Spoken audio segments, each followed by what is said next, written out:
let's start properly. Sego sekwek, wisuri yostan yangiats, unkuyoeni, onanyotiagani, waginyatan niwagitin loda. Hello, everybody. Yeah, go ahead, close the door. And by the way, they can hear you online. Oh, good. So hello, everybody. Sego sekwek. I usually call it my creator name because it's the name that the creator knows me by, is Wasuri Yosta. My regular name, I don't know, weird to say it that way, is Elizabeth Sauer.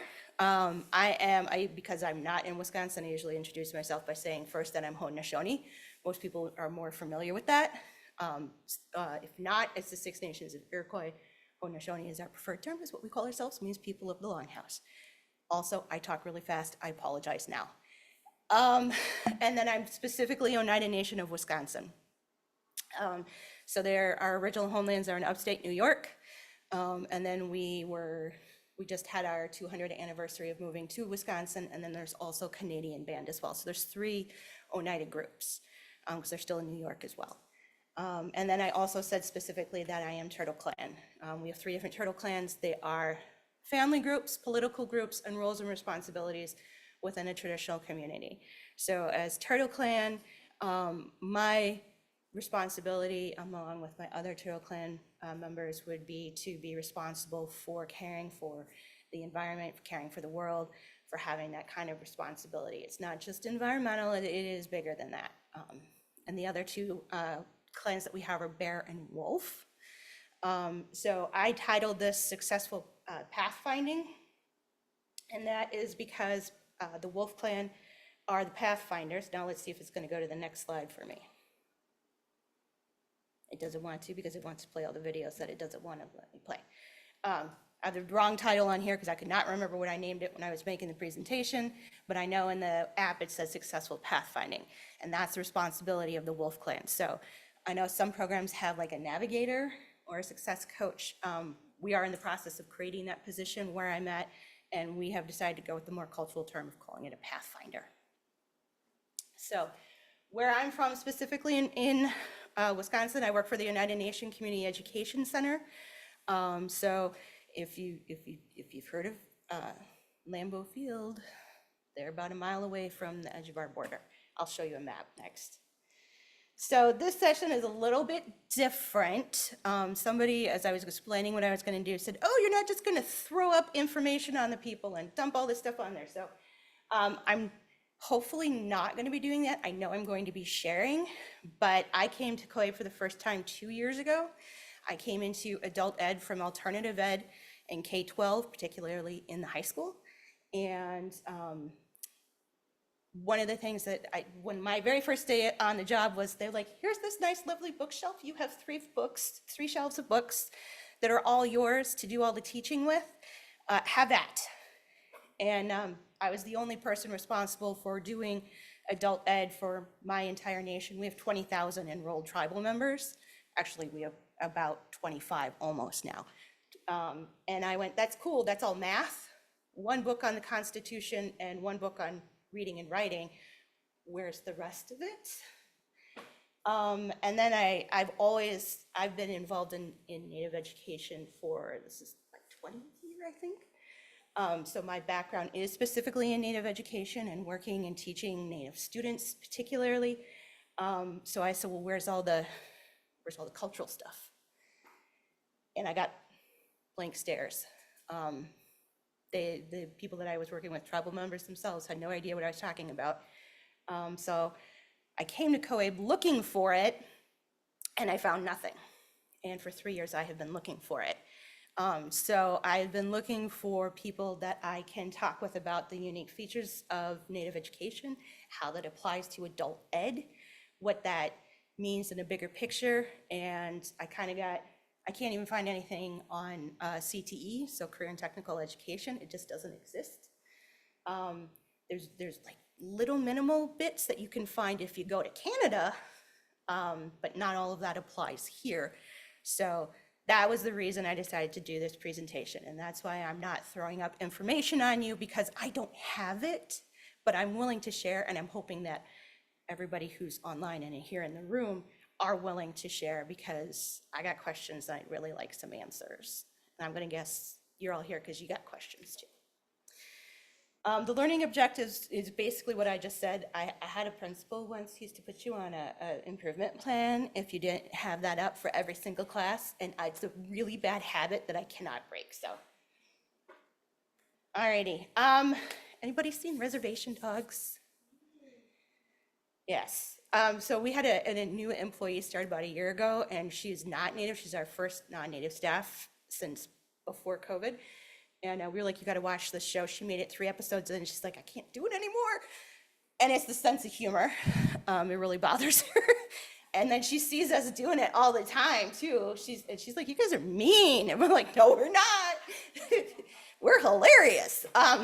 But if you watch the show, you're gonna see a lot of that. If you are not overly familiar with modern Native culture, it's a great representation. It was written by Native people. It's filmed by Native people. Taika Waititi, who's Indigenous from New Zealand, helped produce the show. So it is a really good kind of piece to this. I'm gonna guess this YouTube video is also not gonna play, but I'm gonna set this up a little bit. This is from, I believe, season 2. The whole premise of the show is these 4, for those who haven't seen it, is that these 4 teenagers in high school are dealing with the suicide of one of their good friends. And this character, Willie Jack, has gone to, some weirdness is going on in their friend group. They're growing up, it's changing. She's having a little bit of a hard time dealing with it. And so she's gone to prison to visit her aunt, who happens to be the mother of the friend who has passed. And she's basically asking for guidance. And it's a really good scene. I hope that it works. I'm not sure it will.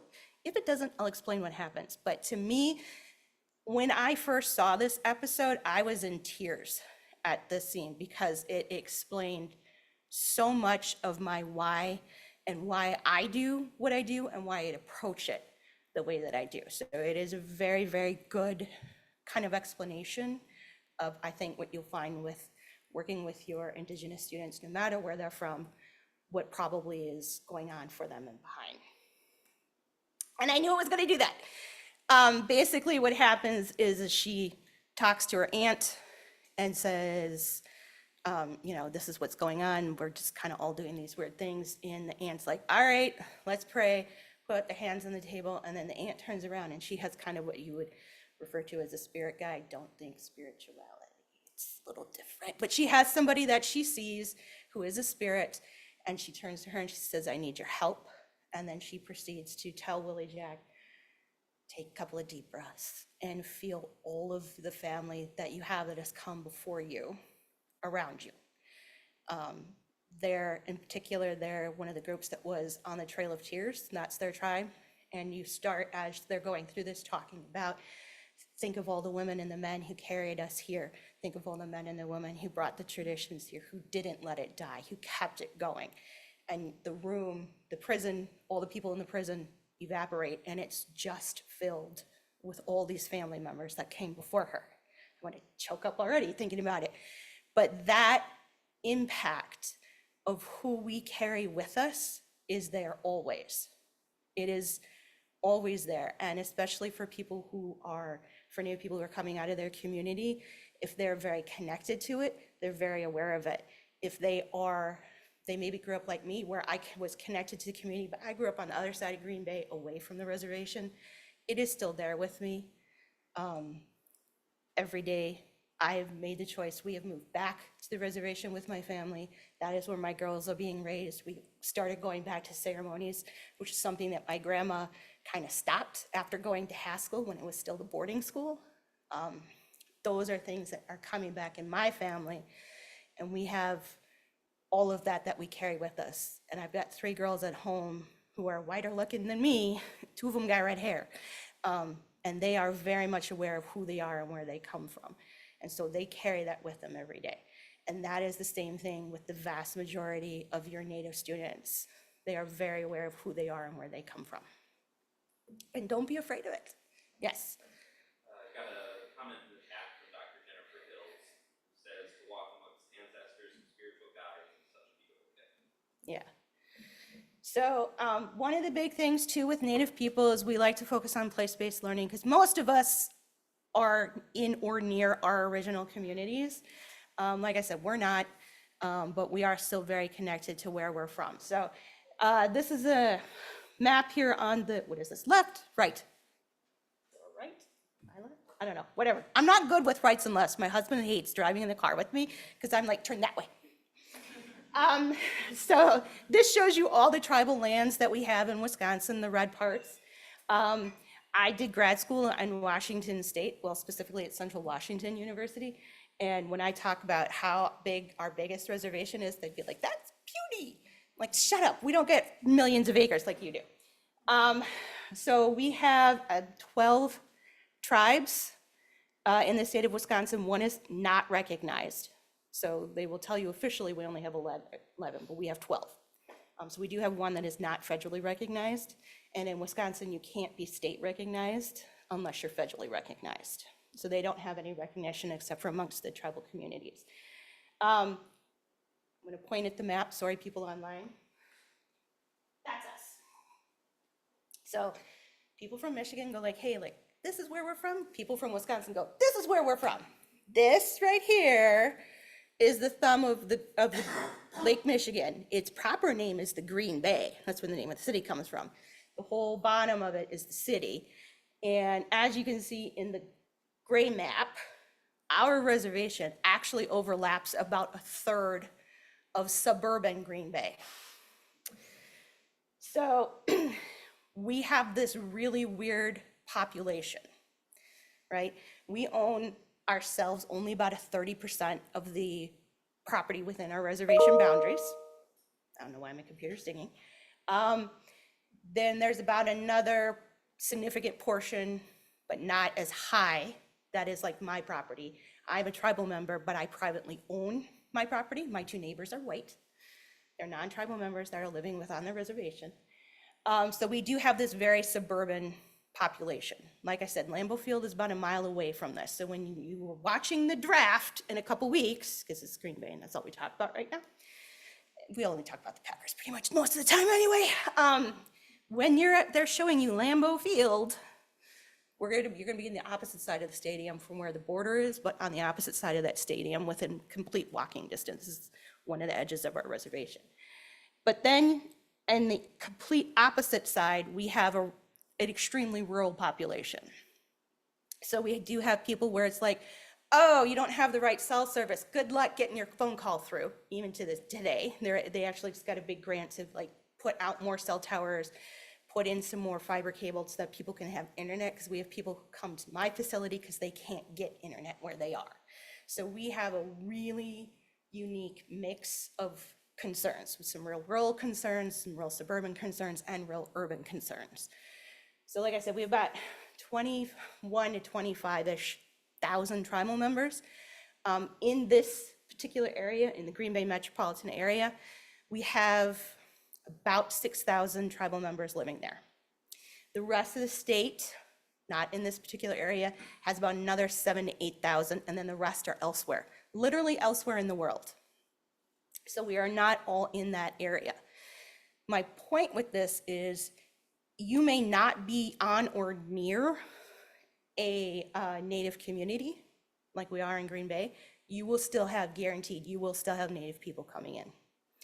And that is probably one of the hardest things that I've always had to try to explain to people, is that we are everywhere within the entire country.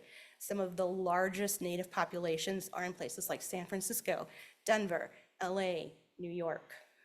So we are there. We're not just rural, we're not just in these small communities. And actually on the other map, it's got a couple amorphous blobs on there. That's a tribe that doesn't even have a reservation in Wisconsin. And they have branch offices everywhere, including in Green Bay, Minneapolis, Chicago. So we're everywhere. Okay, so quick history of my program.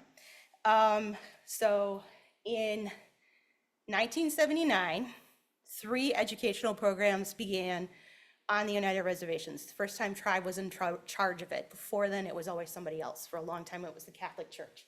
That's a whole other story, not for today. So they started a Head Start. They started the first tribal school, and they started the GED program. The reason I say around 1980 is because this book, The Oneida Indian Experience, they claim that it actually started later, but I have records stating it started in 1979. That's my building at Sunset. That's half of it. We actually have another side of the building. I sit right by that light. So that is, we are one of the longest running, continuously running GED programs that is indigenous in the state. We also have what's called the 509 HSED, which is a unique Wisconsin thing, I guess. I don't know, I only work in Wisconsin, but they say it's unique to us. You have to be authorized by the Department of Public Instruction, and we've been authorized since 1993 up till 2019. Then we got into a little trouble. I didn't work there then. The programs both went on hiatus, obviously, during COVID. Pre-March 18th, 2020, there were 3 programs housed in this building with a combined staff of about 30 people that were in and out of that building. I worked for one of those other programs at the time. Today, 1 program is in that building and we have a staff of 5. We are experiencing, for some reason in the last 4 months, pre-COVID level numbers of people coming into our program. We are running around like chickens with our heads cut off. For the last 2+ years, I have had on average about 20 to 30 active people in my GED program. As the only teacher, I now have 50. So me coming here really threw a wrench into things. But I am graduating at least 1 person every month, which for a small CBO is a huge amount. So we actually now are having big, huge graduation dinners twice a year to really celebrate these people. And we feed them, and then we get the BC to come in and like shake everybody's hands. So it's been kind of a little bumpy ride for the last 5 years, as it has been for most people, but we went down to a staff of 1 for 2 years. And now we're back up to 5. And hopefully we stay at 5. We don't know yet. When things get funky on the federal level, immediately tribes go bonkers because we don't know what's going to happen. Alrighty, so like I said, I have questions. This is a small portion of them. I'm not sure how well clicking on these links is going to get to them, but these are the questions that I was like, I have to stop at this point. And I had to rearrange. I had like 30 on my original list, and then I was like, let's be real. You guys don't want to be here until 10 p.m. I don't want to be here till 10 p.m. discussing things. So I have questions. I know which ones I want to start with. Does anybody have a question in particular as they're looking at this list that they might be interested, whether hearing from myself or other people participating? Question 1. All right, let's see if this works. And it decided not to. I was trying to be super fancy because the last time I was doing a conference and it was a virtual conference, it doesn't even want to go. Virtual conference, it decided I couldn't get any participation, so I was trying to use Mentimeter. Will it let you accept and continue? That's what I was trying to click on, but it didn't want to let me. Maybe if I go over here and do it this way from right here. Hey, okay. So if you want to participate, whether you are in the room, because I know if I were in the room, I'd be like, nope. If you're in the room or if you are online, you can go to the website menti.com, put in that code, which is kind of blurry. Let me see if I can read it. 56476771. It should bring up a slide. Hopefully this one, I cannot guarantee, nothing has gone right for me with this presentation. But hopefully we get you to this one. Can you read that one more time? The code is 56476771. If it doesn't work, then I guess that's what the microphone is for and the chat online. 54676771. Yeah, that's awesome. Nothing has gone right today. Yep, 56476771. It's not working. All right. That's okay. That's what the microphone is for. You can just start sharing. Yeah, we can just start sharing. So what are unique characteristics of your Indigenous learners? I know for me, in my Indigenous learners, we do have a number of tribes, so they're not all going to be Oneida. We have a lot of Menominee that come down. Actually, I have one person who drives down from the Menominee Reservation when they have their own GED program. I don't know why. We also have the fact that they're like, I know the CEC. I've been in that building before. I'm going to go to the building I'm familiar with, and they're not going to go to the tech school, which, by the way, Wisconsin has technical colleges.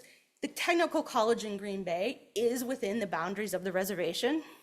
They will not go there. It's too big, it's too intimidating, and to quote them, it's too white. So, and they also mean sterile when they say that. It's very sterile when you walk in there. You walk into our place, we've got music playing that, paintings by local artists that are like, hey, my uncle painted that. That happens all the time. So those are some things that I know are unique to my community and my learners. What about you guys?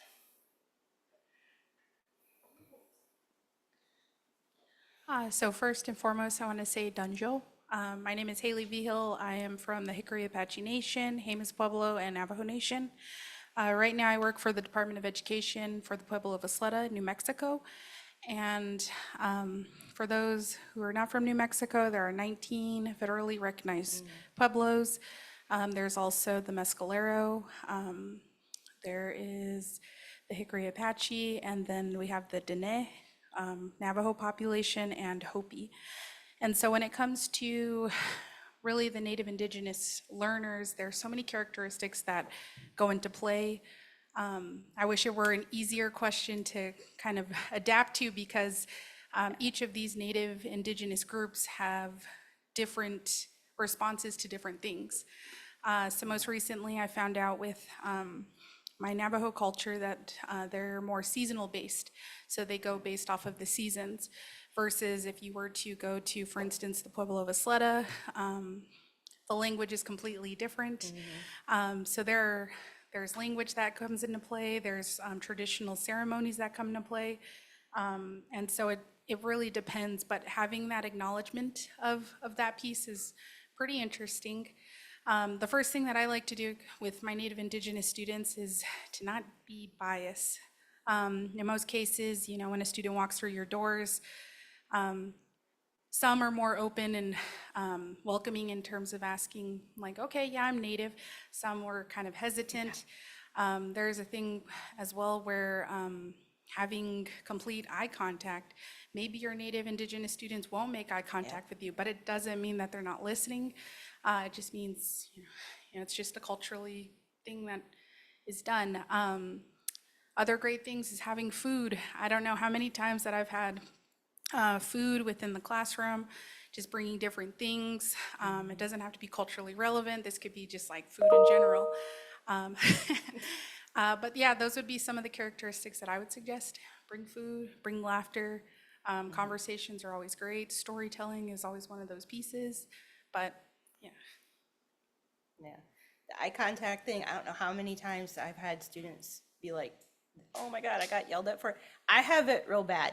If you aren't familiar with it, it's when you were talking one-on-one and I'm talking, I will not look you in the eye. That is rude. But when you're talking, I will look at you. I'll look you in the eye all you want, but I will not look you in the eye when I'm talking to you. I will be constantly scanning the room because it is rude. And I cannot tell you, my dad used to yell at me, don't do that. It's not nice. Yeah. So I work with some of my students are on the Ute Indian tribe in northeastern Utah, and they struggle self-advocating the way that other students would. And I think it's actually, a lot of it's a matter of respect, because they are taught to respect their elders, and so they're not going to fight for themselves but then they also get overlooked, and they often really fall through the cracks at our high schools. And so it's really sad to see so many of them are very, very credit deficient. And I just feel like our community has let them down. Yeah, absolutely. And I run into that all the time. Like I have to constantly be asking people, you know, what do you need? Do you need something that's help? You know, oh, you walked today. You don't normally walk today. What happened? Has something happened with the car? Oh, you were just at your auntie's down the road. Okay, I get that. Oh, you walked from the east side. By the way, the east side's about 7 miles away from where our facility is. We do not have a bus that comes to us. We are still within Green Bay. Green Bay Airport is in our backyard. You can't get to us on a city bus. So that's a real problem for us. But they're not gonna tell me. I gotta figure it out a lot of times. Or they'll tell me in different ways. They'll start talking about needing a car. Any other characteristics anybody notice that are particularly unique?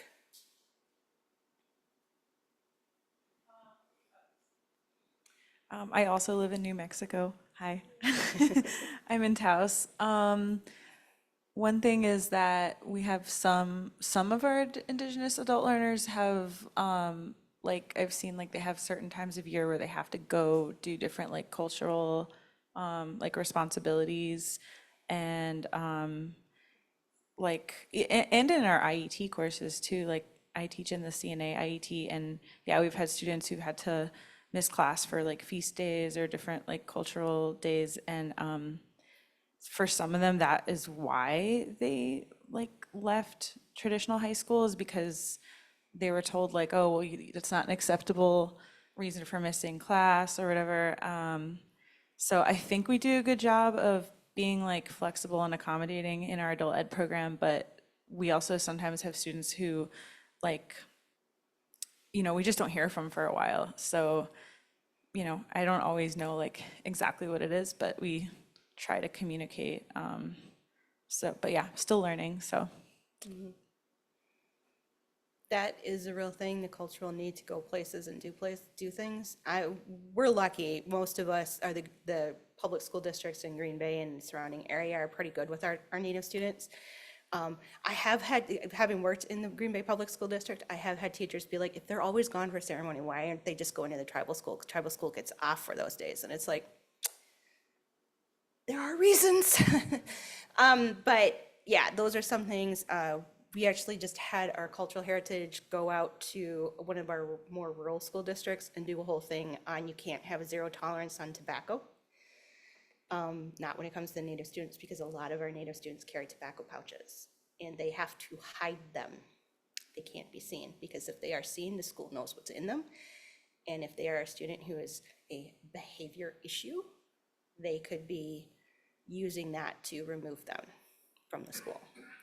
So they had to do a whole thing recently on that. So that's another way culture gets into the whole issue and things too. And why school, and you know, I always talk about educational trauma with a lot of our students. I don't know how many of our people come in saying, well, I got put in special ed, or my personal favorite, I didn't qualify for special ed, but I got bounced from program to program and nobody ever checked in on me after a while. That happens way too frequently. And so that is something that does happen, I know, and I don't think it's specific to our community, but I only work with our community, so it certainly seems to be something that happens at a way too high amount for us. Any other characteristics? Anybody from online have anything? No? Okay. Anything else? So then, I went the wrong button, sorry. My question then is, are these things that are genuinely unique, or are they things that could be happening with other students that we just aren't realizing are going on with our non-native students? Because I do have non-native students. My students aren't just Oneida or Native in general. Okay.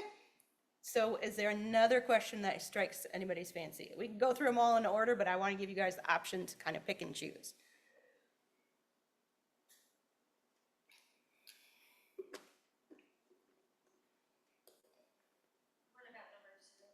Number two?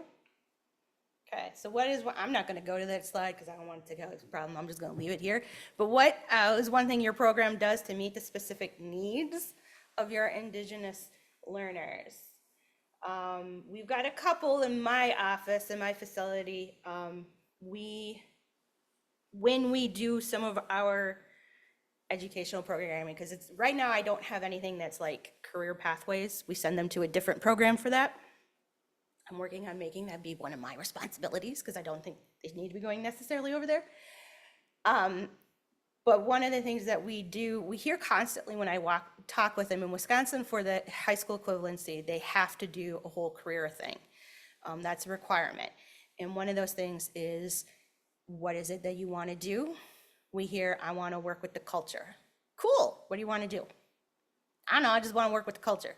Okay, what department are you thinking of? Cultural heritage, cool. Cultural heritage is big. What do you want to do? So that is a thing. And let me tell you, doing like some of those career assessments that exist out there, they don't account for people whose whole goal is, I want to work with the culture. So we found recently, actually online, there is a brand new Native American cultural-based career assessment. It is not great, but it is better than nothing. It's from an organization called College Bound Journey.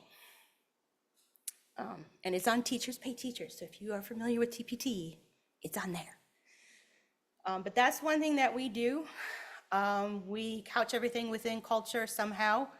So on my classroom wall, I have a big thing printed up in the medicine colors that talks about how if you come in here, I'm going to treat you with respect, I'm going to trust you, I'm going to treat you with dignity, and I'm going to treat you with integrity. And using the medicine colors, remember, people know what medicine colors are? No? Okay. To explain those for if you're not familiar with it, it's black, white, red, yellow. And they kind of a pan-native thing. Kinda, not entirely. Some tribes have different other colors, but it is more common to see that across most of Indian country. Using those colors in my room, we have a specific symbol to us that is a sky dome. Sky domes are all over my classroom, which is an Oneida thing. I am coming this fall, because I'm finishing it up, our social studies unit is going to be switched over to using the young people's version of the Indigenous people's history of the US. I am working on some of the best curriculum resources I found, which sucks that we can't find any in the US. They're all from Canada. So we're using those to kind of help meet those needs. And when our people graduate, when they come to our actual graduation ceremony, they get a blanket. I don't know how impactful that is to people who are not Native, but it is a very Native way to give respect and honor to somebody. And when we did our graduation the last time, we had to have a big discussion about, okay, there is a proper way for a man, there's a proper way for a woman.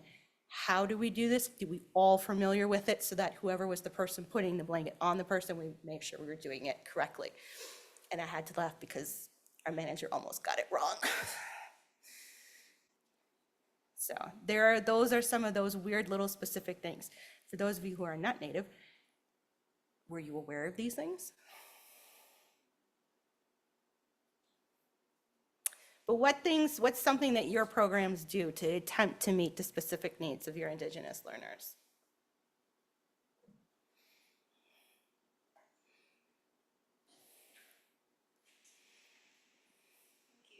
Hello, hi, I'm Amy, and I'm super excited to meet Elizabeth because we're neighbors, but I met her here, so I'm like, yes, because I want collaborators, I need collaborators, and so I teach at outreach sites. I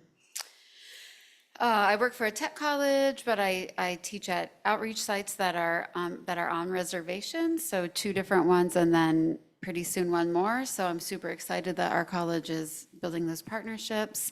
But over time, I have learned actually working at the tribes has made me have different accountability to what I offer as an educator. So by the way that teaching and learning, like I'm picking up the culture of teaching and learning from being in the tribal communities.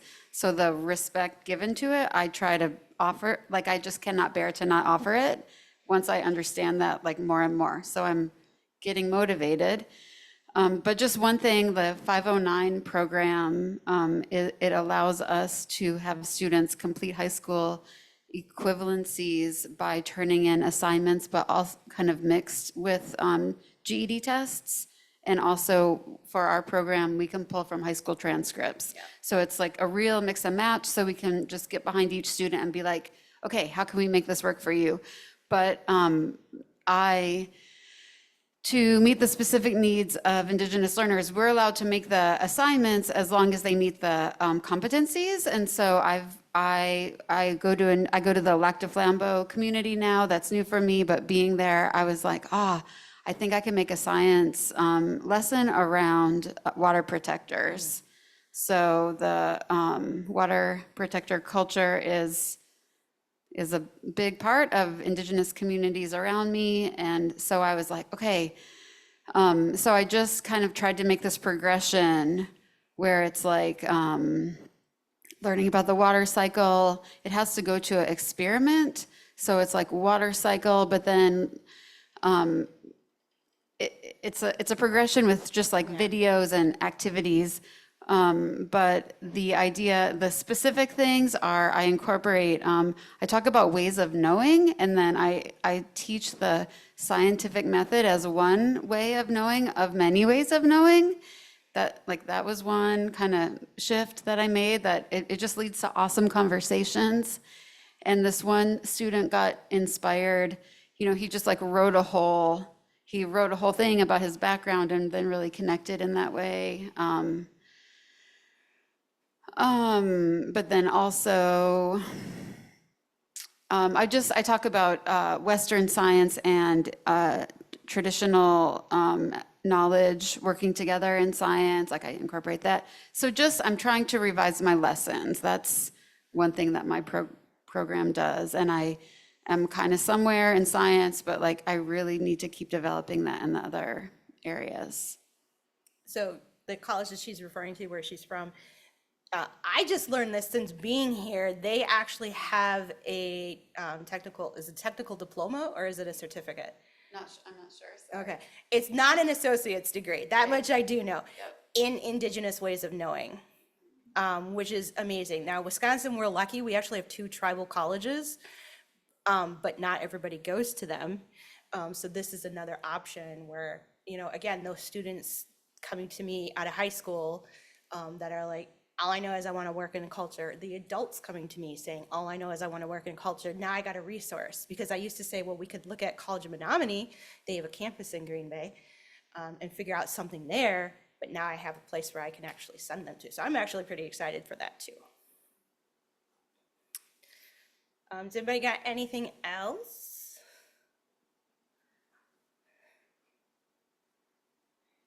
So I have incorporated a lesson on Native American government into my government class, and specifically talking about the tribe that is in our area, and just addressing common myths that people have about Native American government, like they don't pay taxes and the government gives them lots of money, and because our tribe actually gets a lot of oil and gas money, but it's not the government giving them money. Yeah.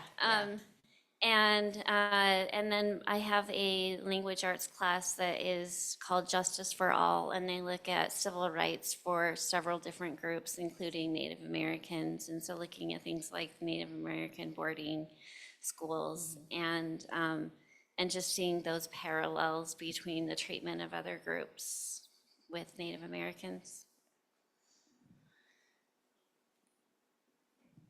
Okay. What we got in the back there? So I think one thing about more or less kind of the social studies content. So for, let's say, high set, that was one of the things that I was looking into, and I was really going through the materials that we're given, or the students are given, and for the most part, it, misses a chunk of history. Not only history within the United States, but history around the world. And so, for a lot of my lessons, I was incorporating the communities, local, nearby, not necessarily being like, the kind of the know-all, but really just kind of identifying certain events, certain things that happen to some of the groups, but also talking about other cultures and groups, kind of having that platform for not just Native Indigenous students, but all students. Because really that high set and that GED, they leave out a lot of pieces. And it's unfortunate because, that's what they want students to learn. That's what they want students to take away. But if we're missing out those pieces too, then are we truly serving the students? And so having that dialogue to not just learn the content, but also to find alternatives, looking for lesson plans, doing that extra piece. And I know, there's only so much you can do within a short amount of time with adult learners, but it truly is valuable. But also just reaching out to students. I think the best thing is having those conversations. Sometimes it's as easy as being like, hey, I noticed this, and then that can go from one thing to another, and that truly opens up those doorways for conversation, so. Yeah. I know in K-12 education, it's real easy to find all the social studies content you want on Native people. It's fairly easy to find all the environmental science and biology content when you start looking for science. It's super easy to find all the language arts, English, we call it language arts in Wisconsin, content that you want. What you can't find is math, and what you can't find is more of the chemistry, physics. So there is, and I can only remember the part of the website, but there is, it's something like First Nations Education Series, something like that. It's like FNESCA. I can't remember for sure, out of Canada. And they have been, for about 10 years, putting out free curriculum for middle school, high school levels that incorporates Native culture, tradition in all 4 of the main areas. So when I was starting to look at some social studies stuff that was more physics-based, because I have to talk about work and forest and all that kind of stuff, they have some great lesson plans on like trap building in Native communities, and how that can absolutely demonstrate and do it in an experimental way, because she's right, we do have to do experimentation in Wisconsin. You can build a trap. You can build a trap and see, does this work? How do I modify it to actually make it work? And like I said, we're right by an airport, so we can't exactly go out. We have no green space. We can't just go out and be like, let's go do this. However, I can also say, hey, we're gonna go meet over here, and we're gonna do this here, and see if we can actually catch anything, or see if what happens and whatnot. So that's one of those things that I can do, and I encourage everybody to go try and find that website if you're able to, because they've got some really good additional resources for some of those harder to find areas. They do have a math curriculum as well. Yeah, online, Dr. Jennifer Hills mentioned honoring home language. That's Yep. another example. Yes, absolutely. Languages are different. I don't know how many times I got asked when I worked in alternative ed in the K-12 system, like, oh, well, I got this Ho-Chunk kid, and they said something. What does it mean? I'm like, I don't know. I'm not Ho-Chunk. I literally don't know a single word of Ho-Chunk. I barely know my own language, and you want me to tell you what something else means. They're very different. There are some that are very similar. There are some that are very different. Most of them are. So keep that in there too. We do have it around, actually, we're renaming our program. It's not official yet, it's coming, but we're going to rename it with a term in the language that means partnership, and we work together. We had to double check with the language house to make sure we've got the right word and the right pronunciation and the right spelling, but that's one of the things that we're doing to kind of more incorporate that. And one other thing I would like to point out too, as far as like some of those lesson plans that are hard to find. I had a student a year ago who was doing a math lesson on fractions, and it was talking about here's the whole, here's the half, here's the quarter, here's the eighth, here's the 16th, and here's the 1/3. And he was one that as like, he came in, I said, hi, how's it going? He said, it's going good, grabbed his stuff, went into the back room, and then he'd come back out, and I'd be like, how'd it go? He'd be like, great, and then he'd walk out the door. That particular one, for whatever reason, he kind of stopped for a little bit when we were talking about it. And he was telling me about it. He's like, I work for such and such program. I know all about, half and whole. I have to go, he works for a eco services program. So he goes out and he does all things like half acres and stuff like that. He's like, I got the idea of fractions down. I said, I always thought I should redo that lesson and put in, Sam is whole, his wife is not, their kids are this, and he's cracked up laughing because he knew what I was talking about. I was talking about blood quantum. And we joked around for a little while about it, and we joked around it with some of the other staff. In the end, we're like, that's probably going to be very, very triggering for some people that come into our program. But we're like, that would be hilarious to do a lesson. We decided that not be a good one. So like, I'm wearing, this is my skirt. Everybody see my skirt? I finished my skirt less than 12 hours before I got on a plane. This particular one is the way it goes.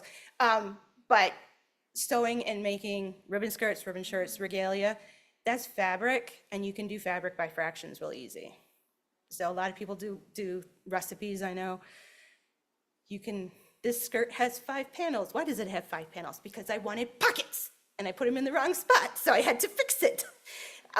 But so I have 3 yards. I only need a 1/4 yard for this piece. You can do that way. And that's putting it in terms of something they're familiar with. So contextualizing their learning to their culture. There's something that you can actually do because you can finish up your lesson by actually pulling out materials and saying, all right, here's the sewing machine. Let's go. Let's figure this out. By the way, don't break the sewing machine because I can't replace it. But you can do those types of things. And that's another way to bring it in and bring in the culture. And lots of humor in that, by the way, if you've never had anybody ever use it saying, why is it so fast? Because you're pushing the foot down too hard, that's why. Okay, another question? Anybody interested in?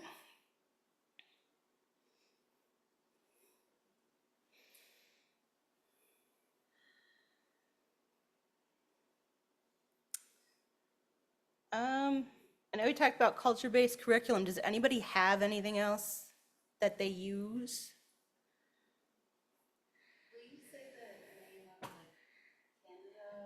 It's something like First Nations Education Steering Committee. It's something kind of goofy. I lose it after education, and I can never remember exactly what it is. But it's something like First Nations Education Steering Committee. They're based out of, I want to say, British Columbia. Did I get it right? I'm seeing a First Nations Education Steering Committee based out of BC. Yeah. And it is free. They even, during COVID, did a special how to teach this stuff online set of information. So you can, if you've got virtual classes, they've got some helpful hints on how to do that as well. A lot of it, I have to create on my own. Like I said, switching over to using the Indigenous Peoples' History of the U.S. I want to bring in the book Traditional Ecological Knowledge as our science book. However, that is an extremely high literacy level, and there is no young adults version. So I feel weird going on Magic School and using the text leveler to bring it down to a level that is more comfortable with my students. But on the other hand, I kind of feel like I have to because I want them to understand the content. That particular curriculum website in Canada does have some information that is more appropriate reading level to my adults, but it's not as in depth. So that's kind of one. I'm trying to think, what are some of the other ones that, some of these are from other people that I work with. What was that history, U.S. history? Indigenous Peoples' History of the U.S. And like I said, I use specifically the young adults version.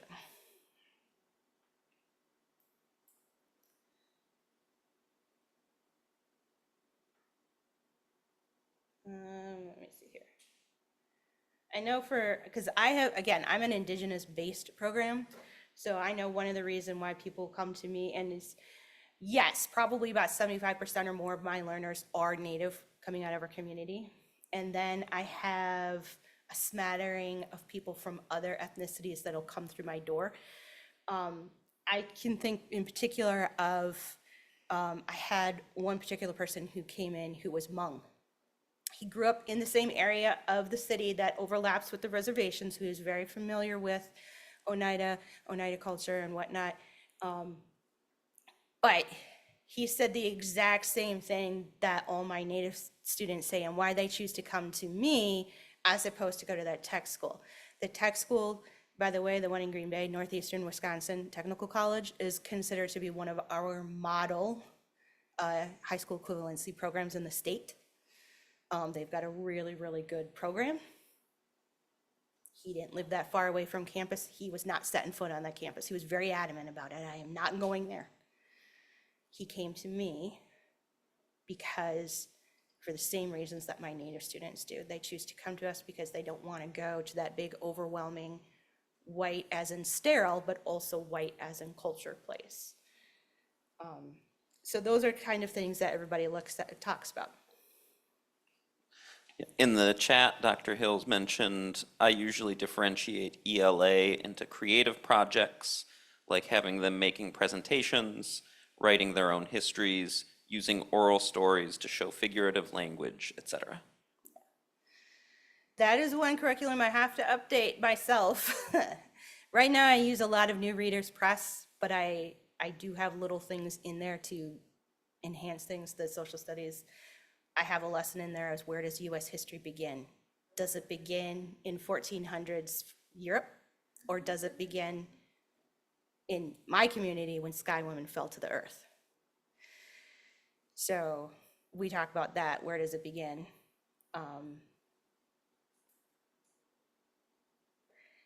I'm also going have plans. I've started to. I'm one person. I can't get everything done, but I have plans to use some books by Native authors for our language arts. The one I'm really leaning towards using is Healers of the Water Monster, which is a young adult version, a young adult book. Is written, I think the main character is like 12, 13, 14 years old, somewhere in there. But it is a basically modernized telling of traditional beliefs out of the Southwest. I don't remember what tribe he's from. But yeah, that's one that I'm looking at using. In Washington State, for the High School Plus diploma, students have to get a Washington State history credit. And we have a Washington State history and government textbook that does not do a great job on history before the arrival of colonizers, but does have a chapter on Native governments. So there's like the chapters on US federal government, Washington State government, and then also a chapter on Native governments. So we're able to at least include that. You have since time immemorial. That's in Washington State. They have to teach Native history, right? And they have a whole curriculum called Since Time Immemorial. Yeah, it was, yeah, it's like they have a lot of their resources are free, or they're connected to free versions. The reason I know about it, aside from the fact that I used to be a history teacher in Wisconsin in the K-12 system, is because when I was at the NIA, National Indian Education Association conference, there was somebody there, or several people there, doing presentations on using that particular curriculum. It's pretty good, but it's not great. Nothing's great. I taught corrections in Washington, and I think we use portion of that. Yeah.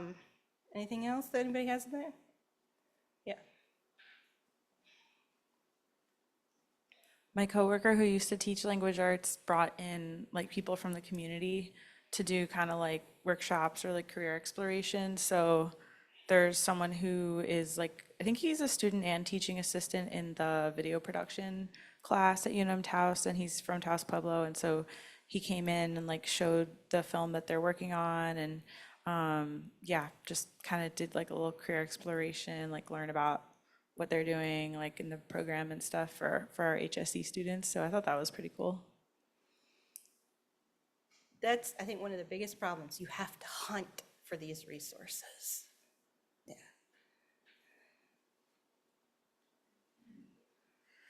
I found this is linked through the Adult Numeracy Network, which I'm involved with, which I recommend that, but it's math in a cultural context through the University of Alaska.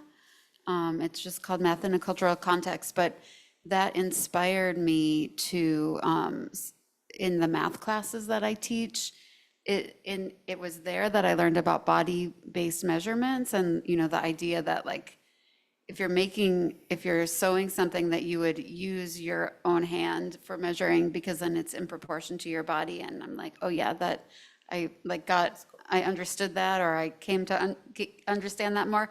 But so I think this just general idea that I do in math class is inspired by Indigenous students, but where I live, it's just like a very place-based kind of a place. So I knew that any place-based, I knew I could reach a lot of students through place-based activities. So I just do measuring a meaningful place as like an activity, but we learn how to do body-based measurements. And also I'm just trying to break down the, like, I hate math. I'm just trying to rebuild something else there.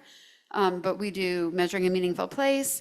So it's like I ask them about a place that they love, and they learn how to measure by walking, kind of like figure. And there's some, there can be some math in that they measure by walking, and then we have an open conversation about how do you estimate the height of very tall things, and then it's like go home and talk to people, ask people how they do that, come, and then we'll talk in class. How do you do it? And then like all these great, awesome, creative ways come up. And so, but then like in that assignment, it's like, tell me about that place, take some pictures, ask someone else to tell you something about it that you didn't know. So, all of that is very inspired by like that website, the cultural context website.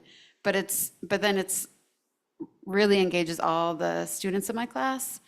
So that's one. And then I do another activity that's collect data from your life for 1 month and then represent it with art. And that is just the best. That feels just very fun. And I think the art and the creativity really changes things for students. So I've just kind of, I try to keep making that better over time. But I it doesn't have to be workbook pages, it can be many other things. So I'm trying. Yeah, and that is one nice thing we have with the competency-based is I can sit and have a conversation with one of my people, and I know they understand the concepts. They got like a 25 as a score on the assignment, but I know they understand the concepts because I've sat and talked with them. And I'm sure that probably goes for not just Native specific in students, but I know the way that sometimes we talk is a little bit different than what we put on paper too. So trying to think if there's anything else that I wanted to particularly say. Like I said, I had a lot of questions, and I thank you for everybody for sharing. We've got time yet. If people want to talk about something else, we can keep talking about some of these same topics. I know if people are here looking for resources, I do recommend trying to travel to a Indian Education Association conference. Wisconsin has its own specific one. I believe it's in the Menominee Reservation this year. They just announced it. It's in April. Yeah, it's in Kashina. There is the national one, NIEA. You do not have to be tribal. You do not have to be working at a tribal school or anything. People can just go and learn. They're great if you want to get some really good, I don't want to call it best practices, but best practices for working with Native students. I went there. The CTE was a hot topic this year. There were a lot of conversations about that and how do we do that. And it was kind of interesting too, some of the different programs that are out there that people don't know to kind of help with things. let me see, one of the biggest things that probably was a big takeaway is talking about going home and talking to somebody. There's a curriculum somebody presented, and I want to say he was in Hawaii, but I think I'm confusing him with somebody else. He actually had it as part of one of their early projects and he taught math in his assignments and working with people, is they had to go home and they had to actually go find an elder and ask certain questions to get answers, and then they would bring those answers back, and those answers would always somehow wind up aligning with these mathematical concepts that he was trying to teach them. But it was put in a cultural context from a cultural person that they were familiar with. So they were learning their concepts at a much deeper level then. Storytelling is another one. One of the things I always hated is when I would get my end of the year evaluations for people. The worst was the virtual teaching years, because parents were sitting right next to the kids and they'd be like, she doesn't teach, she just tells stories the whole time. I'm not telling you a story about ancient Egypt, okay? I was a history teacher. I am saying, here is a modern picture of a statue of Ramses that is laying on the ground. I don't know why it's laying on the ground, but there's a person sitting right next to it. Can you see that the only reason you can see this guy is because he is a man standing where Ramses' ankles are? Let's put that in, can you imagine this? Now go back and think, when this was standing up, how impressive this was. And then we lead into talking about Ramses. So I would do a lot of that, putting it in a context, relating it to something. Again, contextual learning, that's a big thing that I've heard a lot this last couple of days. Putting it into something that they can understand and they can grasp hold of and they are familiar with. That was another comment I used to get all the time from the K-12 teachers. They'd be like, I was trying to teach this concept and this one student, she just kept saying this. I'm like, yeah, I know what she's talking about. This is what she's talking about, and this is why it relates to what you were trying to teach her in the middle of chemistry. Oh, now I get it. So those stories, those finding that out until you are willing to ask questions you may not necessarily know. And asking questions, I will admit, kind of has to be done in a certain way in Native communities. But you won't learn it until you start trying. And you can try with your own students.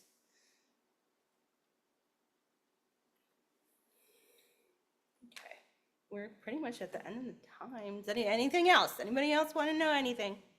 Like I said, I don't have all the answers, but I'm willing to share what I do know.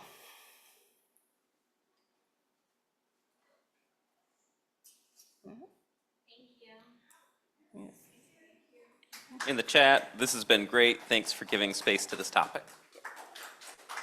You are welcome. I think this is like something there needs to be like, you know, I do think that there needs to be some, like I said, there's nothing out there particular with adult ed. And Native education, I feel, is the field they want to focus on just at K-12, because so many of our kids struggle already. I know my tribe just put out a big reading initiative for K-3, because our kids our third graders are not reading at almost a preschool level. They're that low. But the adults are also not reading at a third grade level. such, I mean, I Yeah. can see that the need is so high Yeah. in our Native communities because they've been built for generations and generations. Yep, educational trauma is very real in our community as a whole, not just in a specific person or family. As a community, it is very much real. So again, thank you guys for coming. Have a good evening.